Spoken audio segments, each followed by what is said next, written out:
কিন্তু আমাদের ব্যারিস্টার সাহেব মনে করে খায় না, সব বিএনপি খায়। আর এই সব বিএনপি খায় এটাও বলিনি, কিন্তু আপনি আবার টুইস্ট করলে হবে না। আপনি উপস্থাপক যা বলছি সেটাই বলতে হবে। কত পার্সেন্ট? না, আমি 70-80% এই ভাবে না। আপনাকে যে আপনি একটা নিরপেক্ষতা রেখে প্রশ্ন করতে, জামাত কত পার্সেন্ট? আমি আপনাকে না শুনেন, ওই অবস্থা আমরা নাই। অতএব যা প্রশ্ন করবেন কোন দলকে অ্যাসাসিন করার জন্য আপনি ওখানে নাই, আমি ওখানে নাই। সো বি কেয়ারফুল যখন যে কথা বলবেন। যখন কোর্টে আমরা এমন কোনো কথা বলতে পারি না যেটা কন্টেম অফ কোর্ট হয়। সো আপনিও যখন প্রশ্ন করবেন নিরপেক্ষতা রেখে প্রশ্ন করতে হবে। একটা জিনিস ভুলবেন না, গত 15 বছরের মধ্যে আমরা নাই। সো আপনি জামাত কত পার্সেন্ট খায়, বিএনপি কত পার্সেন্ট খায়, এই ধরনের কোশ্চেন আপনার কাছে মানুষ আশা করে না। আপনাকে নিরপেক্ষ ভূমিকা রেখে আমি যখন বললাম যে দেশ চালাচ্ছে বিএনপি, মানুষের ধারণা কনসেপশন শেষ করতে দিবেন, তারপর আপনি বলবেন। মানুষের কনসেপশন যে শাহজাহান চৌধুরী সাহেব যে কথা বলছে, আমি বলতে চাইছি যেই কথা দিয়ে যে জামাত ইসলাম সম্পর্কে মানুষকে যে ভ্রান্ত ধারণা দেওয়া হয় প্রশাসন জামাত ইসলাম চালাচ্ছে, সেটা সঠিক নয়। নো, আপনি বলেছেন মানুষের ধারণা জামাত বাটার খায়। আমি রিউন্ড করে দেখি আপনাকে। আপনার সমস্যা হচ্ছে মিস্টার ব্যারিস্টার, আপনি আপনার কথা ব্যারিস্টার না, আপনি কথা ভালোভাবে আপনি যদি চান আমি এখান থেকে সরে কেন উঠে যাবেন? না, আমি উঠে যাব একবার বলুন, আপনার কথা আমি রিসিভ করব। না না, উঠে রিসিভ করবেন না, মিস্টার ব্যারিস্টার উঠে যাব না। মিস্টার ব্যারিস্টার না, মিস্টার উপস্থাপক আপনাকে একটু ভালো করে কথা বলতে হবে। শুনেন জি, আপনাকেও যেমন কথা বলতে হবে, কথা শুনতে হবে, কথা টুইস্ট করা যাবে না। একটু আগে বলছি, আপনি তো টুইস্ট করেন, আমি দেখলাম কিভাবে টুইস্ট করেন। একটু আগেই সরে গেলেন, আপনি বললেন বাটার, মানুষ মনে করে জামাত বাটার খায়, সেখান থেকে সরে গেলেন। আমি আপনাকে কি বললাম? বাটার খায় মানে কি বললাম? মানুষ ভাবে যে জামাত ইসলাম সরকার পরিচালনা করছে, যে বাটার খায়। আপনাকে যদি কথাটা বলতেছি, এটা তো রূপক অর্থে কথা, তাই না? রূপক অর্থে, কিন্তু অ্যাকচুয়াল মিনিং তো এইটাই, তাই না? আর আমি আপনার সাথে নিশ্চয় আর্গুমেন্ট করতে আসিনি এখানে।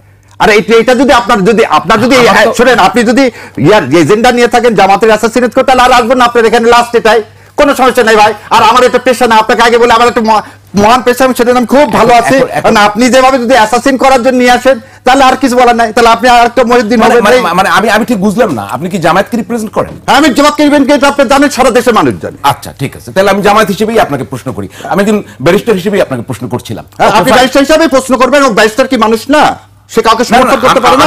না, আপনি আর্গুমেন্টেটিভ যেটা করতেছি, তাহলে এটা এই অনুষ্ঠানের সৌন্দর্যটা নষ্ট হচ্ছে। আমাদের দুই মনে হচ্ছে আপনি একটু সুপরিকল্পিতভাবে একটু করেন, পলিটিক্যাল মনে করি না, তারা তাদের চিন্তায় থাকবে, কিন্তু তাদের কেউ পলিটিক্যাল যে এটা আমি মনে করি না। এখন আপনি যে দুনিয়া শোনেন, বেগম খালেদা যে কি বলছে, শিশু এবং পাগল ছাড়া কেউ নিরপেক্ষ না, এবং দিস ইজ দ্য ট্রুথ।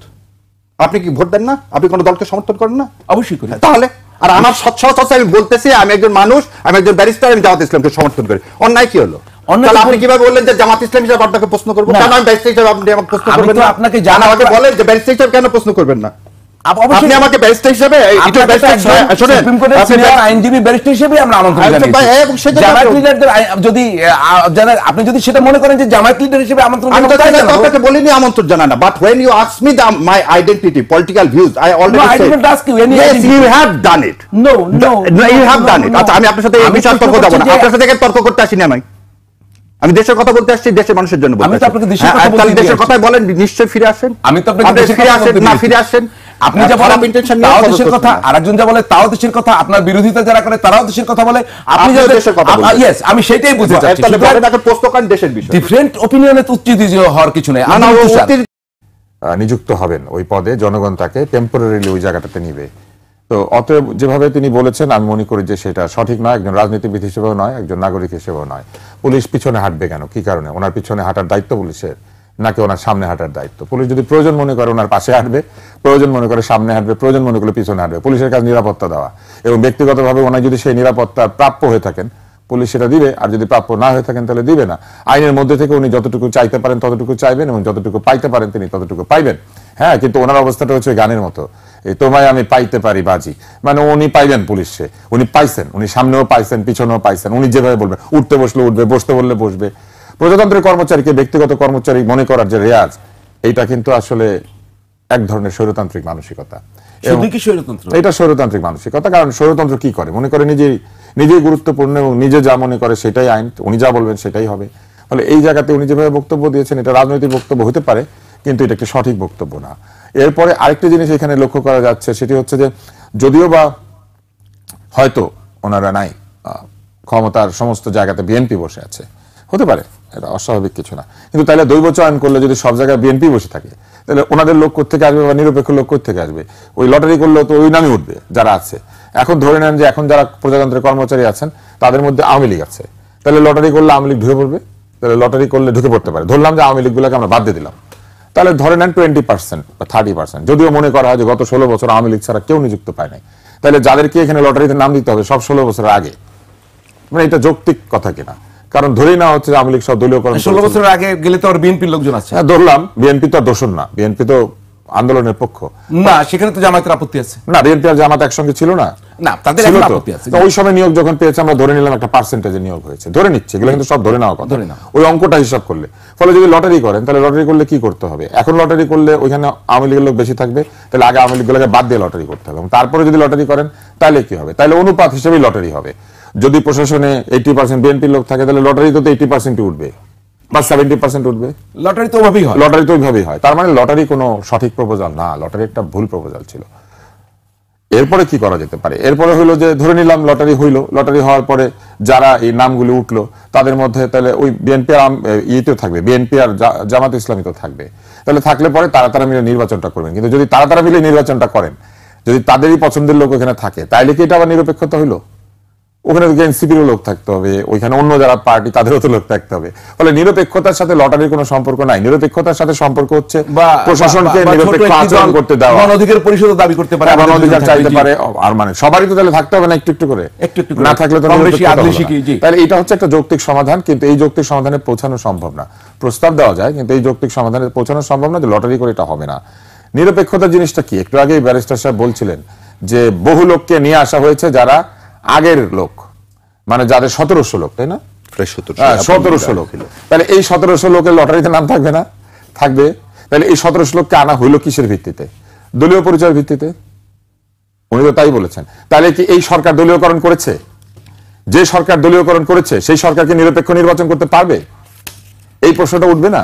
উঠবে তো। হ্যাঁ, তার মানে এই 1700 লোক কি বেছে বেছে আনা হয়েছে যারা ওই সময় চাকরি বাকরি পেয়েছিলেন, বিএনপির লোক ছিলেন? তাহলে সাথে আরো একটা প্রশ্ন আসে, তাহলে বিএনপিও দলীয়করণ করেছিল, 1700 দলের লোককে নিয়োগ দিয়েছিল?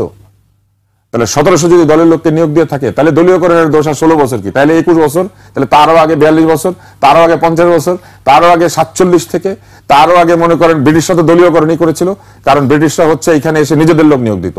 সাদা চামড়া না হইলে আপনি ডিসি হইতে পারতেন না, পারতেন না। তাহলে ব্রিটিশরা তো জাতিকরণ করেছিল, মানে রেসিজম এক ধরনের। তার আগে কি করেছিল? মুঘলরা তো ফার্সি ভাষা চাপিয়ে দিয়েছিল। ফার্সি কি আমাদের এখানকার ভাষা? ফার্সি তো ইরানের ভাষা। সেই ভাষাটা আমরা দলিল টলিল লিখতাম। ভাই, আমাদেরকে একটা যুক্তিসঙ্গত সমাধানে আসতে হবে। প্রথম সমাধান হচ্ছে এই ধরনের বক্তৃতা দিলে বক্তৃতা যেমন প্রশ্নবিদ্ধ হবে, নির্বাচনও প্রশ্নবিদ্ধ হবে। এবং এইরকম অ্যাটিচিউড যদি কোনো রাজনীতিবিদের থাকে তাহলে এটা বুঝতেই হবে যে ওই যে কর্তৃত্ববাদী মনোভাব, সেই মনোভাব মন থেকে যায় নাই। হতে পারে পুরনো মানুষ, হতে পারে বয়স্ক মানুষ, হতে পারে তাদের যুগে তারা কর্তৃত্ববাদী রাজনীতি করেছেন, কিন্তু সেই কর্তৃত্ববাদের অবসান ঘটাতেই তো আন্দোলনের বৃহত্তম শক্তি এনসিপি একজন রিকশাওয়ালাকে মনোনয়ন দিয়েছে। জি, ঢাকা কর্তৃত্ববাদের এটা একটা অবসান। আজকে বাংলাদেশের সকল ব্যাটারি রিকশা এবং পেডেল রিকশাওয়ালা স্বপ্ন দেখতে পাচ্ছে সে এমপি হবে। তাহলে ফুডকার্টের মালিক, তাহলে ধরেন ঠেলা গাড়ি চালক, সকলেই তো স্বপ্ন দেখতে পাচ্ছে। এটা একটা বিরাট ব্যাপার নয় কি? যে কোনো লেভেলের মানুষ এমপি হবার স্বপ্ন দেখতে পারছে। এখন আমরা যদি মনে করি এই ফুডকার্টওয়ালা যিনি, উনি তার ইলেকশন করছেন ওইখানে, বা ধরেন এই রিকশাওয়ালা যিনি আমার ভাই স্যালুট দিয়েছিলেন, এখন ওনার পিছনে পিছনে পুলিশ হাঁটবে। সারা বাংলাদেশের সর্বত্র যিনি জোর দেখাতে পারবেন তার পিছনেই তো পুলিশ হাঁটতে হবে। একসঙ্গে তো সবার পিছনে পুলিশ হাঁটবে না। যে এলাকায় যার জোর বেশি তাহলে তার পিছনে হাঁটবে। তাহলে আবার গিয়ে কি দাঁড়াচ্ছে? ইলেকশনে জোর খাটানোর বিষয়টিকে একটা ধারণামূলক বলা হয়েছে যে আমাদের যেহেতু শক্তি আছে, আমাদের কথা শুনতে হবে, আমাদের কথা উঠবে, আমাদের কথায় বসবে। আরে জনগণের কথায় যদি একটু উঠতো আর বসতো, সাধারণ জনগণ যদি এই সেবাটা পেত, তাহলে আমাদের জনগণের জীবন অনেক গুরুত্বপূর্ণ হতো। কিন্তু আপনি মনে করেন যে জনগণের পুলিশ এভাবে সামনে আর পিছনে হাঁটবে, নির্বাচিত হওয়ার পরে এই ধরনের এমপি যে দলেরই হোক, আমি একটা দলের এমপি হিসেবে ওনাকে বিবেচনা করছি না, এই ধরনের মানসিকতা নিয়ে যদি একাধিক এমপি আমাদের সংসদে যান, তাহলে কোথাও আপনি দেখবেন পুলিশ পিছনে হাঁটছে, কোথাও দেখবেন পুলিশ বসে আছে, কোথাও দেখবেন দাঁড়িয়ে আছে, কোথাও দেখবেন সামনে আছে, কোথাও দেখবেন নাই, বলে দিয়েছে এখানে থাকার দরকার নাই। তো এটা কি আমাদের নীতি বা আইন বা হোক আমরা সেটা চাই? আমরা সেটা চাই না। আমরা এই আন্দোলনের পরে সত্যিকার অর্থে যেটা চেয়েছি সেটা হচ্ছে বৈষম্যমুক্ত সমাজ। আমরা চেয়েছি মেধাভিত্তিক সমাজ। আমরা চেয়েছি নিয়োগ বাণিজ্য বন্ধ হবে, নিয়োগে ঘুষ বন্ধ হবে। আমরা চেয়েছি মেধার ভিত্তিতে প্রতিযোগিতামূলকভাবে যিনি পরীক্ষায় ভালো করবেন তিনি নিয়োগ পাবেন। আমি এবার একটা প্রশ্ন করি, এই প্রশ্নটা আমার। এই গত কিছুদিনের মধ্যে নতুন চাকরি পাওয়া ছেলে মেয়েদের চাকরি চলে গিয়েছে, বলা হয়েছে জনস্বার্থে তাদেরকে অপসারণ করা হচ্ছে। কিসের স্বার্থ? কি সেই স্বার্থ যে কারণে মেধার ভিত্তিতে একটি ছেলে বা মেয়ে সরকারি চাকরি পাওয়ার পরে সেই চাকরি ভালো মতো করার আগে তার চাকরি চলে যাচ্ছে? কি সেই জনস্বার্থ, এটা তো ব্যাখ্যা দিতে হবে। আজকে কি আমাদের সেই ছেলেটা বা মেয়েটা কোর্টে যেতে পারছে, গিয়ে বলতে পারছে আমাকে অন্যায়ভাবে অপসারণ করা হয়েছে? আমরা শুনবো। এই এখন আমার পাশেই তো কোর্টের মানুষ বসে আছে, পারছে কি? পারছে না। কারণ কোর্টের মধ্যে কি হয়? কোর্টের মধ্যে আমরা দেখি বারান্দার মধ্যে আক্রমণ হয়, এমনকি কোর্টে হাজিরা দিয়ে হাসপাতালে ঢুকতে থাকে, গুলি করে মানুষ মারা যায়। এই এক্ষুনি আসবে যে বিএনপি সন্ত্রাসীকে হত্যা করেছে, বিএনপি মারামারি করেছে। কিন্তু এটা বন্ধ করার দায়িত্ব কার ছিল? এটা বন্ধ করার দায়িত্ব ছিল এই সরকারের। এই সরকারের দেখানোর কথা ছিল নিরপেক্ষতা জিনিসটা কি। এই সরকারের প্রমাণ করার কথা ছিল মেধাভিত্তিক সমাজ তৈরির জায়গাটা আসলে কি। এই সরকারের প্রমাণ করার কথা ছিল জনগণের ভোটে নির্বাচিত না হয়েও জনগণের কাছে কতটুকু দায়বদ্ধ থাকা সম্ভব। এই সরকারের জানার কথা ছিল যে সারের মূল্য বাড়িয়ে দিলে খাদ্যের মূল্য বাড়ে, বাংলাদেশে ইউরিয়া ব্যবহৃত হয় প্রকৃতপক্ষে ধান খেতে, ধান চাষে, এবং আজকে যদি 16 টাকার ইউরিয়া 30 টাকা হয়, তাহলে পরে অন্তত 15% খরচ রয়েছে এই উৎপাদনের ক্ষেত্রে সারের মূল্য। সেখানে অন্তত পক্ষে এটা বেড়ে যাবে কতখানি? অনেকখানি বেড়ে যাবে। এই 15% গিয়ে কোথায় দাঁড়াবে জানেন? খরচের 30% বা 25%। ওই জায়গাতে গিয়ে যেটা পৌঁছাবে, তাতে করে যে সামনে চালের দাম বাড়বে, এইটুকু ভর্তুকি জনগণকে দিতে হয়। বাংলাদেশের মানুষের একমাত্র বিলাসিতা হচ্ছে এই দরিদ্র জনগণ একটু ভাত খায়। যে আমরা শুনবো, তার আগে একটি তথ্য জানিয়ে আমরা একটা বিরতিতে যাব। যেটা হচ্ছে যে জামায়াতের স্থানীয় পর্যায় থেকে বলা হয়েছে যে শাহজাহান চৌধুরী যে কথা বলেছেন তার দায় জামায়াত নেবেন, এটা তার ব্যক্তিগত অপিনিয়ন, নাম্বার 1। নাম্বার 2, ময়দানে সব কথা বলা যায়। একদিন এক জজ সাহেব বলছিলেন, তাই বলছেন পল্টনের ময়দানে সব বলা যায়, কিন্তু সাবমিশনে সব বলা যায় না। তো এই যে বললাম পল্টনের ময়দানে সব বলা যায়, রাজনীতির ময়দানে অনেক কথা বলা যায়। এই যে ওনারা বলছেন যে ওনাকে আইনের আওতা আনতে হবে, এটাও রাজনীতির কথা, এটা নিয়ে আলোচনা করার কিছু নেই। আর ভাইয়া একটা জিনিস বলছেন দলীয়করণ, এটাই হচ্ছে বাস্তবতা। আমাদের সবসময় প্রতি সরকারের আমলেই দলীয়করণ হয়েছে, এটা অস্বীকার করার কোনো উপায় নেই। আজকে যে জুলাই ম্যান্ডেট পাওয়া গেল, এখন মানুষ কি চায়?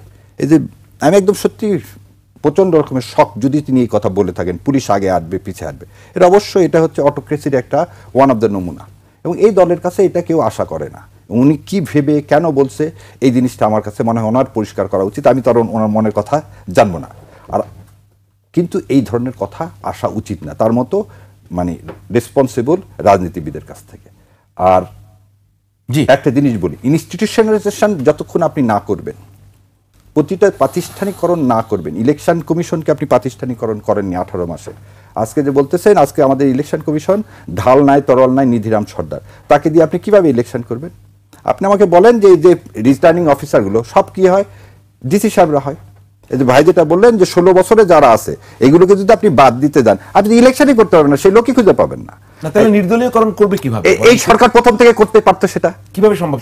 দেখেন আপনি দেখেন এখানে একটা অবজারভেশনও আছে, আগে বিসিএস পরীক্ষা দিলে যারা হতো পুলিশ বাসায় যা চেক করতো যে এই পরিবারের কেউ বিএনপি বা জামাত করে কিনা, এবং তাদেরকে কিন্তু অ্যাপয়েন্টমেন্ট দেওয়া হয়নি। এটা কিন্তু পেপার পত্রিকা সব জায়গায় আসছে। সো এইরকম একটা সমাজে আমরা একটা আন্দোলন করলাম, আন্দোলন বিপ্লবের পরে আমরা কি করতে পারতাম? আপনাকে সেরকম কোনো স্টেপ নিতে হতো। আপনি পুলিশে একটা লোক দেননি, বারবার প্রথম থেকে দাবি আসলো যে জুলাই অভ্যুত্থানে যারা অংশগ্রহণ করছে তাদেরকে পুলিশে নেন, আপনি এ পর্যন্ত পুলিশ নেন। আপনি 16 না 1700 তাহলে সার্জেন্ট নিলেন যাতে রাস্তায় ইয়া করা যায়। আপনি কি এটা পারতেন না? একটু আপনাকে বলি যে পুলিশের, আমি তো পুলিশ তো মানে কনস্টেবল না, পুলিশ মানে আইজিপি থেকে শুরু করে আমি কনস্টেবল কথা বলছি। আমি একটু বলি, আইজিপি মানে আপনি এখনকার যে আইজিপি উনি কি দলীয়ভাবে নিয়োগপ্রাপ্ত না? আমি আপনাকে প্রশ্ন করি। মানে দলের বাইরে কে আছে? তো এখন আইজিপি মানে কনস্টেবল তো ডাজন্ট ম্যাটার, আইজিপি ম্যাটার করে। তাহলে আইজিপি থেকে কনস্টেবল পর্যন্ত আমি একটা সেক্টরই ধরি, এখানে দলীয়করণ মুক্ত করবেন কিভাবে? আমি সেটাই আপনার কাছে জানতে চাইছি। আর যদি দলীয় লোক দেন তাহলে বিএনপি যেহেতু বড় দল তার বেশি আছে, জামায়াত যেহেতু তার চেয়ে একটু আমরা সাধারণভাবে বলতে কম, তারা কম আছে, তো দলের লোকই তো আছে। ভাই একই রকম যদি চলতে থাকে তাহলে পরিবর্তনটা হয়ে আপনি এখান থেকে নিয়োগ দিয়ে আইজিপি 16 মাসে কিভাবে বানাবেন? সেটি আপনাকে একটা জিনিস বলি, আপনি বলতেছেন যে নিরপেক্ষ লোক কি আমাদের দেশে নাই? আমাদের এই তত্ত্বাবধায়ক সরকারের যে লোকগুলো আছে কারো দিকে কি বলা হচ্ছে যেমন 3 জন বা 4 জনের বিরুদ্ধে একটা এলিগেশন আসছে যে তারা সেটা পারফর্ম করেনি, তার মধ্যে কিন্তু 2 জনই হচ্ছে ছাত্রদের প্রতিনিধি। তা আমি সেখানে আপনাকে বলি যদি মানুষ ইচ্ছা করতো এবং এই সরকার চাইতো তাহলে এদের ধরে একটা কথা বলি, আপনি একটু আগে বললেন আপনার মতো একজন স্বনামধন্য সাংবাদিক তো একটা প্রেস সচিব বাড়া দেওয়া যেত না, সেটা আর একটা উদাহরণ দিলাম, সেটা ঠিক হতো না। না একটা কেন ঠিক হবে না? আপনি একটা জিনিস বলি, আপনি একটা মানদণ্ড তৈরি করে আপনি যে আইজিপির কথা বললেন, আইজিপিকে যে অ্যাপয়েন্টমেন্ট দেওয়ার জন্য কি সমস্ত রাজনৈতিক দলের সাথে বসছে? না। একটা কোনো কমিটি করা হয়েছে? না। সরকার যাকে ইচ্ছা তাকে অ্যাপয়েন্টমেন্ট দিচ্ছে যে জায়গায়। এখন ধরে নেন যে ঐকমত্য কমিশনের ছিল, কি ছিল? ভাইস প্রেসিডেন্ট, তাকে আপনি এখন উপদেষ্টা মর্যাদা দিচ্ছেন, কেন আর লোক নাই? সরকার যদি নিজেকে প্রশ্নবিদ্ধ করতে চায়, আমার কাছে এটা মনে হয় না সারা দেশে, যদি সরকার নিজেকে প্রশ্নবিদ্ধ করতে চায় তখন এই সাধারণ চৌধুরী সাহেবের মতো বয়স্ক মানুষেরা এই কথাটা বলবেই যে এই আরো একটা জিনিস বল, লটারির কথাটা বলছে, এটাকে আমি সমর্থন করি না। লটারি দিয়ে কোনোদিন আপনি নিরপেক্ষ লোককে বসাবেন, এটা আহম্মকের কথা। লটারি হবে কেন? আপনি তো জানেন রে ভাই, আপনার কাছে এসিআর আছে, চাকরি যারা করে ভাইরা আরো ভালো হতো। এসিআর নাই, আপনার কাছে একটা গভর্নমেন্টের রিপোর্ট নাই কোন অফিসার গুলো ভালো কোন অফিসার গুলো খারাপ। এই প্রসঙ্গে বলি, এরশাদ সাহেব 10 বছর চলা গেছে, শাহাবুদ্দিন সাহেবকে একটা নিরপেক্ষ ইলেকশন করেনি এরশাদের লোক দিয়ে? 10 বছর তো এরশাদ সাহেব চালালেন ক্ষমতা। তাহলে কি এইটা ম্যাটার করে না? যারা সর্বোচ্চ জায়গায় আপনার উপদেষ্টা পরিষদ বলেন বা পরে তত্ত্বাবধায়ক যাই বলেন, এইখানে নিরপেক্ষতাই মেইন? এখানকার নিরপেক্ষতাই মেইন। কোনখানকার? উপরেরটাই। যদি উপরেরটা হচ্ছে মূল ভাই, আপনি যদি মূলকে যদি আপনি ক্লিয়ার করেন, উপরেরটা কারা? তত্ত্বাবধায়ক সরকার যারা আছে তারাই, প্রধান উপদেষ্টা এবং তার উপদেষ্টা পরিষদ। সেটা তো আমরা বারবার বলতেছি এক কথা, তত্ত্বাবধায়ক উপদেষ্টা এবং তাদের বিরুদ্ধে কেন অনস্থ থাকবে 18 মাসে? কেন বিএনপি, এনসিপি, জামাত সবাই বলবে যে এখানে উপদেষ্টাদের মধ্যে সমস্যা? তিনটা দলই কিন্তু তাদের রাখতে পারতেছেন। তার মানে কি? তিনটা দল মানে কিন্তু সারা দেশের মানুষ, এই সারা দেশের মানুষ তো তাদেরকে বসাইছে। 18 মাসে তারা পারে না, তাহলে পলিটিক্যাল গভর্নমেন্টের বিষয়ে তারা আঙ্গুল তোলে, তাহলে এইটা করা ঠিক না। আরেকটা জিনিস বলি, আমাদের দেশ ইউএস এর মতো না। ইউএস এর কি, যখন যে গভর্নমেন্ট আসে সেই গভর্নমেন্টের কি হবে, সেই গভর্নমেন্টের সমর্থনকারী লোকগুলো সচিবালয়ে আসে, আবার ওই গভর্নমেন্ট চলে যাবে, সচিবালয় থেকে সব চলে যাবে। আমাদের দেশে কিন্তু সেই সিস্টেম না।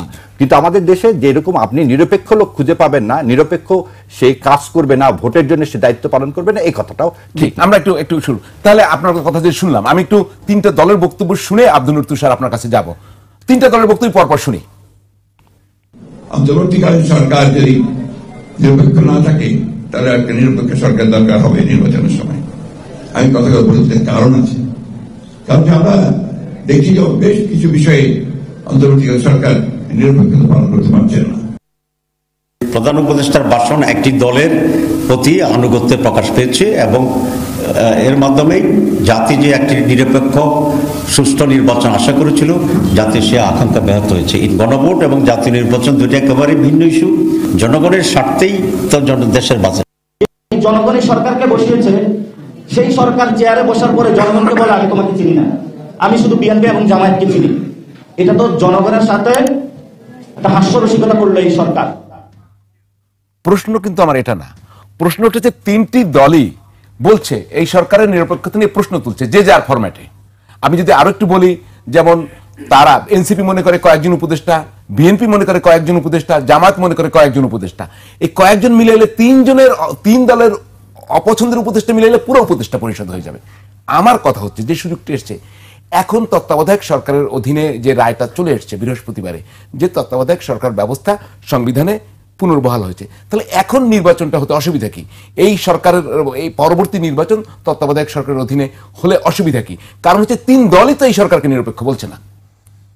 এখানে দুটি প্রশ্ন আপনি করেছেন। একটা হচ্ছে এই সরকার নিরপেক্ষতা প্রশ্নবিদ্ধ কিনা। এই সরকার নিরপেক্ষতা প্রশ্নবিদ্ধ, এটা তারা নিজেরাই করেছেন, অন্যদেরকে প্রশ্ন করতে হয় না। তাদের বিভিন্ন কাজকর্মের মধ্যে দিয়েই বহু অনিরপেক্ষ বা দলীয় পক্ষ এই ধরনের আচরণ হয়েছে। আমি আজকেই শুধু একটা বলি, আজকে ভুটানের প্রধানমন্ত্রীর সঙ্গে একাধিক রাজনৈতিক দলের মেম্বাররা দেখা করেছেন। রাজনৈতিক দল যখন আমন্ত্রিত অতিথির সাথে দেখা করে, এটা কোনো রাষ্ট্রীয় অনুষ্ঠান না, সরকারি অনুষ্ঠানও না। এটা কেন প্রধান উপদেষ্টার যে ফেসবুক পেজ আছে কিংবা প্রধান উপদেষ্টার যে মানে প্রচারের অংশ আছে, সেখান থেকে এটা কেন দেখানো হবে? ওনার সঙ্গে তো দেখা করতে যাদের সঙ্গে উনি পড়াশোনা করেছেন তারাও যেতে পারে, কিংবা ওনার সঙ্গে দেখা করতে ওনার ব্যক্তিগত বন্ধুরাও যেতে পারে। সেরকম যে তিনটি দল গিয়েছে তারা তো সরকারের অংশ না, বা আরো যদি 5টা দল যাক, 10টা দল যাক, তারা কেউ তো সরকারের অংশ না। সরকার কেবলমাত্র সরকারি প্রোটোকল অনুযায়ী এবং সরকারের যে সারাদিনের যে কর্মসূচি, সেই কর্মসূচিগুলির ছবি সরকারের পক্ষ থেকে পোস্ট হবে। কিন্তু এইগুলো তো যেটা পোস্ট হয়েছে, এনসিপি দেখা করেছে বা অন্যরা দেখা করেছেন, এটা তো সরকারি পোস্ট থেকে আসা উচিত না, কিন্তু সেটা এসেছে। এবং এসেছে প্রথমে এনসিপিটা আসার পরে যখন সমালোচনা শুরু হয়েছে তখন বাকিগুলো এসেছে। হয়তো এটা পরিকল্পনার মধ্যেই ছিল, কিন্তু এটা সঠিক হয় না এই কাজটা। এরকম অনেক ছোট ছোট কাজ আছে যেগুলো দেখলে মনে হবে যে এই সরকার কিছু দলের সঙ্গে একরকম আচরণ করেন, কিছু দলের সঙ্গে আরেক রকম। যেমন এনসিপির প্রতিনিধি, বিএনপির প্রতিনিধি এবং জামাতের প্রতিনিধি জাতিসংঘে বেড়াতে গেলেন, কিন্তু গণ অধিকার পরিষদের কেউ যেতে পারলেন না কেন? গণ অধিকার পরিষদের নেতৃবৃন্দ কি এনসিপির চাইতে কম যোগ্যতা সম্পন্ন? এবি পার্টি কেন যেতে পারলেন না? তারা কি কম যোগ্যতা সম্পন্ন, নাকি জাতিসংঘে যাওয়ার মতো যোগ্যতা মেধা তাদের নাই? জাতিসংঘের গিয়ে এয়ারপোর্টের পিছনের দরজা দিয়ে বের করে নেওয়ার মতো যে একটা ব্যাপার, সেই মেধাযোগ্যতাও তাদের নাই, তাই না? তো এবং ডিম খাওয়ার যোগ্যতাও নাই। তো ব্যাপারটা কি এরকম? ব্যাপারটা তো সেটা নয়। তাহলে এরকম আচরণ হয়েছে। আমরা দেখেছি যখন তখন যমুনা ঘেরাওয়ের কর্মসূচি দিয়ে দেয় কিছু কিছু দল, তাদেরকে কেউ কিছু বলে না। আর আপনি এখন বলেন, আপনি যমুনা ঘেরাও এখন বলেন, দেখেন আপনার কি অবস্থা হয়। তো এগুলা কি এক ধরনের পক্ষপাতমূলক আচরণ নয়? এগুলা তারা করেছে। তাহলে এগুলো মনে করিয়ে দিতে হয় বারবার। বাঙালি জাতির স্মৃতিশক্তি, ভিটামিন ডির অভাব, বিভিন্ন ভিটামিনের অভাব আমাদের আছে। ছোটবেলা আমরা রাতকানা রোগে ভুগেছি বছরের পর বছর। ভিটামিন এ এবং ডি এর অভাব তো আমাদের সর্বজন আন্তর্জাতিকভাবে স্বীকৃত। এখন তো আবার বাঙালি আন্তর্জাতিকতা পছন্দ করে, যে কোনো কিছু আন্তর্জাতিকভাবে স্বীকৃত হলে ওইটাকে আমরা খুবই গুরুত্বপূর্ণ মনে করি। যেমন আমাদের ভিটামিন এ এবং ডি এর অভাব, এটা আন্তর্জাতিকভাবে স্বীকৃত। বাংলাদেশে আপনি নিশ্চয়ই জানেন যে ভিটামিন এ খাওয়ানোর একটা উৎসবের মতো হতো এক সময়। তো এগুলা আছে, কিন্তু আমাদের যে বুদ্ধিমত্তার বুদ্ধাঙ্ক কোন লেভেলে আছে এইটা নিয়ে কোনো আন্তর্জাতিক গবেষণা নাই বলে এটাকে আমরা ঠিক মানতে চাইছি না। তো আমি আবার আমার প্রসঙ্গে আসি। এখন দেখেন যে জায়গাতে আমরা ছিলাম, তাহলে এই নিরপেক্ষতার জায়গাতে কি হলো? তত্ত্বাবধায়ক সরকার প্রযুক্ত হয়ে গেল আদালতের মাধ্যমে। আমরা জেনে গেলাম যে তত্ত্বাবধায়ক সরকার এসে গিয়েছে, এখন আর এটা হবে না। তবে পরবর্তী নির্বাচন, 5 বছর পরে যে নির্বাচন, চতুর্দশ, এখানে 3টা আদর্শিক প্রশ্ন আছে। প্রথম হচ্ছে, অনির্বাচিত সরকার যারা এখন দেশ চালাচ্ছেন তাদের হাতে নির্বাচন নিরাপদ, কিন্তু আগামীতে যারা নির্বাচিত হবেন তাদের কাছে নির্বাচন অনিরাপদ। আগামী এই নির্বাচনে কারা যাবেন? যারা জুলাই সনদে স্বাক্ষর করেছেন। জুলাই সনদে যারা স্বাক্ষর করেছেন তারা বলেছেন যে নির্বাচনে কারচুপি একটা ভয়ঙ্কর অপরাধ এবং এই নির্বাচনে কারচুপি করা যাবে না, অবৈধ নির্বাচন হবে না। এগুলোই তো জুলাই সনদ, তাই না? এই প্রতিষ্ঠানগুলিকে সম্পূর্ণ পুনর্গঠন করা হবে। তাহলে যারা জুলাই সনদ বাস্তবায়ন করবেন তারা জুলাই সনদে বিশ্বাস করেন না যে তাদের জন্য তত্ত্বাবধায়ক সরকার দরকার হবে?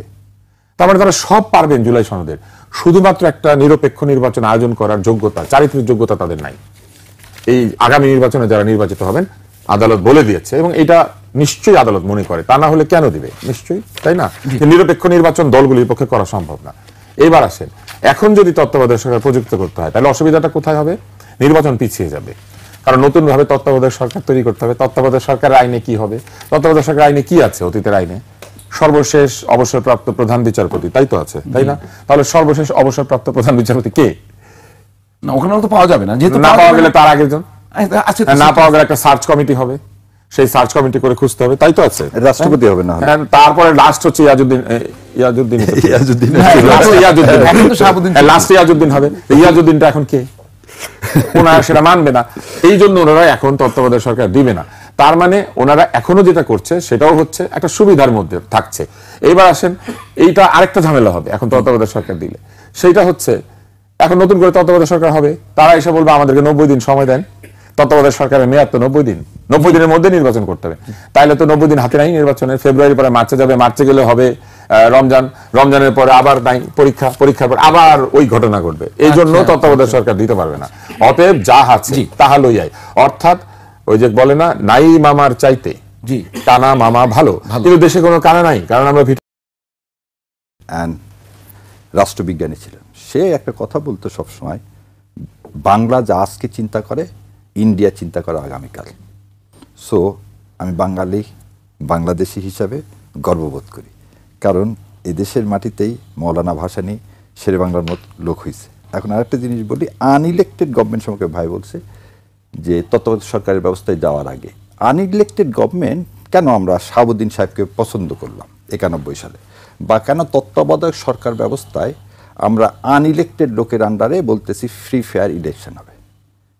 দেখেন, প্রথম ইলেকশনটাই হলো কিন্তু 73 সালে, এবং শেখ মুজিবুর রহমান সহ তাজউদ্দিন, নজরুল ইসলাম, কামরুজ্জামান, এরা প্রথম যদি বলেন যে বিনা প্রতিদ্বন্দ্বিতায় নির্বাচনের ব্যবস্থা, নির্বাচন ব্যবস্থাকে ধ্বংস করা এবং কারচুপির যদি কোনো কিছু শুরু হয়ে থাকে সেটা 73 সাল থেকে শুরু হয়েছে, এবং সেই ক্রমান্বয়ে সেটা চলছে, এবং এটা প্রতিটা ইলেকশন হয়ে গেছে 91 এর আগ পর্যন্ত, এটা সর্বজন স্বীকৃত।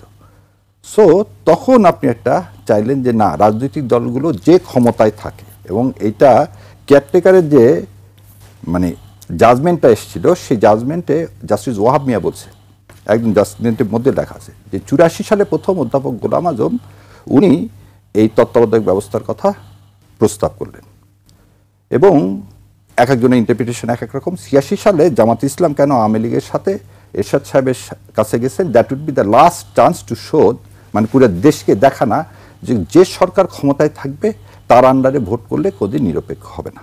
এখন আমি আপনার কথায় আসি যে আজকে তত্ত্বাবধায়ক সরকার করা কেন সম্ভব না।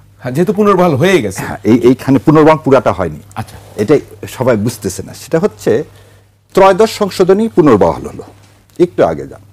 ত্রয়োদশ সংশোধনী বাতিলের সময় প্রথমে অ্যাপিলেট ডিভিশন যখন রায় ঘোষণা করলেন তখন বললেন যে নেক্সট 2 ইলেকশন হবে না, পঞ্চদশ সংশোধনী বাতিল হয়ে গেল এখন। না, এই জায়গাটাই বলতেছি, আপনি একটু শোনেন। আচ্ছা, কথা বাতিল ৫৫ থেকে শুনে আমি বললাম কেন ডিভিশনের ওই রায়টা ধরে, আর ওটা ছিল রায় যেটা দিয়ে বাতিল করা হয়, আর এটা ছিল সংশোধনীর মাধ্যমে। না, রায় প্রকাশের আগেই প্রথম কথা হচ্ছে খায়রুল হক সাহেব যখন ফুল রায় দিল তখন তো খায়রুল হক সাহেব ফ্রড করে এই কথাটাকে অমিট করলো, আর রায় বের হওয়ার আগে পঞ্চদশ সংশোধনী আপনি দিলেন। এই পঞ্চদশ সংশোধনীতে করলেন কি, এই তত্ত্বাবধায়ক সরকার ব্যবস্থার শপথ নেওয়া, তাদের বেতন, আমরা 2 মিনিট সময়, একদম 1 সেকেন্ডের মতো বলেছি, এই জিনিসগুলো উনি বাতিল করলেন। যখন বাতিল করলেন, এখন তো এই পঞ্চদশ সংশোধনীর রায়ে যেটা বাতিল হলো সেটা খালি 52A আর B হয়েছে, ওই যে শপথ নেওয়া এগুলো আর রিটার্ন হয়নি। সো যতক্ষণ পর্যন্ত পঞ্চদশে এখন লিভ গ্রান্ট হয়েছে, পঞ্চদশ যতক্ষণ পর্যন্ত বাতিল না হবে ততক্ষণ পর্যন্ত আপনি তত্ত্বাবধায়ক সরকার ব্যবস্থায় ফিরে যেতে পারছেন না, এটা হচ্ছে লিগ্যাল বার। আর থার্ড কথা হচ্ছে যে জুলাই সনদে একটা নতুন স্কিম দিছি কেমন করে আমাদের তত্ত্বাবধায়ক সরকার ব্যবস্থা হবে। সো আপনি তো একমত হয়েছেনই নতুন করে কিভাবে তত্ত্বাবধায়ক সরকার ব্যবস্থা আনবেন। তো আজকে ওই ত্রয়োদশ সংশোধনীতে ফিরে যায়, এটা একটা ফিউচার এক্সারসাইজ হবে। সো লাস্টলি যে কথাটা ভাই বলছেন যে দেখেন, এদেশের মানুষ আনইলেক্টেড গভর্নমেন্ট বা ইলেক্টেড না, এদেশের মানুষ তার ভোটের অধিকার আদায়ের জন্যই এই তত্ত্বাবধায়ক সরকার ব্যবস্থা চাইছে, এবং এই এন্ট্রিম গভর্নমেন্টটাও সেই একই ফরম্যাটের। সে এন্ট্রিম গভর্নমেন্টের মধ্যে কোন উপদেষ্টার বিরুদ্ধে পার্টিকুলারলি যদি